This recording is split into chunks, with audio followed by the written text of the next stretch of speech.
Bled je bogatejši za novo galerijo, galerijo Slavko Oblak na Mrakovi domačiji. Kipar Slavko Oblak je večji del svoje ustvarjalne poti preživel v tujini, svoja dela pa sedaj podaril domačemu kraju. To je en dogodek, ki je vreden enkrat v življenju, in jaz sem vesel, da sem ta dogodek jaz lahko doživel in da so vsi, ki so na tem delali, kot Lea, pa vsi drugi, sem grozen vesel, da so tako z dušo vse delali in tako lepo naredili. V galeriji je na ogled okoli 400 kiparskih del, ki predstavljajo retrospektivo Slavka Oblaka, od prvih umetniških poskusov do najnovejših del. Zbirko dopolnjuje še 6 monumentalnih skulptur v Novem vrtu, 2 pa obiskovalce pozdravita že ob vhodu v galerijo. Rojen sem bil na Bledu ali pa na Rečici in z naravo bil živel v življenje in narava mi je pomenila vse in tudi v mojih delih si še enkrat vse vidi, narava pride še enkrat na ogled. Bron je za mene en lepših, najbolj vročih, lepih materialov, kako bi rekel, lunih, kako se reče, prijetnih materialov, ki se tudi za mojo smer umetnosti pa še tudi najbolj bron zraven. Odprtje galerije Slavko Oblak je pomemben korak v prenovi Mrakove domačije. Galerija Slavko Oblak je začetek prenove, bom rekla, celotnega projekta Mrakove domačije. Vrt in galerija sta že prenovljena, tako da se lepo skladata samo zgodovino in zgodbo, saj iz nje izhaja tudi stari oče gospoda Slavka Oblaka, tako da se nismo ničesar izmišljevali, napletli smo zelo lepo zgodbo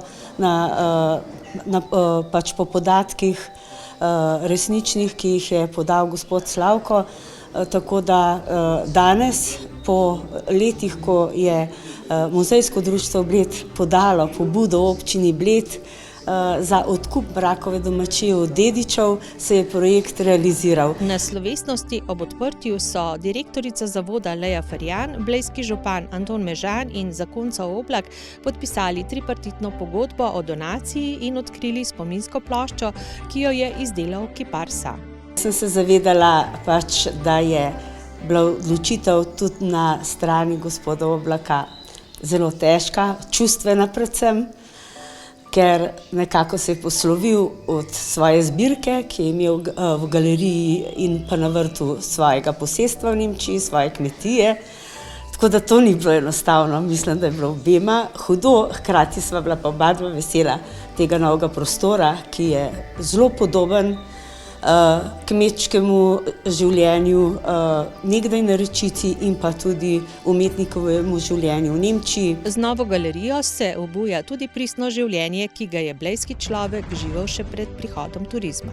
Pomembno pa je, da ohranjamo vsaj delčke iz naše kulturne zgodovine, iz naše preteklosti, tudi za naše zanamce in pa seveda za ljudi, ki prihajajo v naš prostor.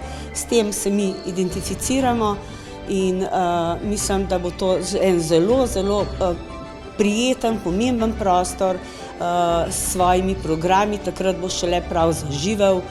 Ti programi so seveda v pripravi, mi se prijavljamo tudi na razpise, da čim prej dobimo kakšno finančno spodbudo, da nadaljujemo z našim delom in seveda tudi s prenovo stare bivalne hiše.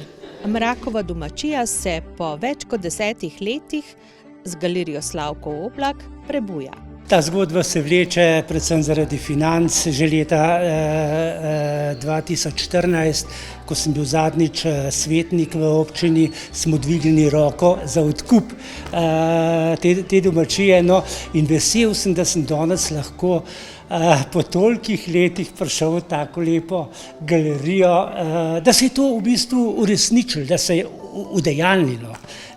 Mislim, da smo vsi Blejci lahko zadovoljni. Mislim, da je res Bled bogatejši za eno zelo lepo doživetje. Umetnost je vedno nekaj, kar nas bogati In ob tej čudoviti naravi, ki nas obkroža, in ob zavedanju in vedenju, kaj vse je domači umetnik v svoji bogati zgodovini, gospod Oblak naredil, mislim, da res izjemna dodana vrednost tudi za turistično ponudbo Bleda, seveda tudi za vse nas, lokalne prebivalce, in iskrene čestitke Zavodu za kulturo za vse, kar je bilo v zadnjem obdobju narejeno. In tudi zdaj drug dogodek tukaj na Mrakovi domačiji in mislim, da smo res dobili en tak lep, intimen prostor, v katerem se vsi dobro počutimo. Odprtje galerije Slavko Oblak je pomemben korak v prenovi Mrakove domačije. Z načrtovanimi prihodnjimi dogodki nastaja nov prostor, ki bo tudi v prihodnje z umetnostjo in dediščino povezoval ljudi.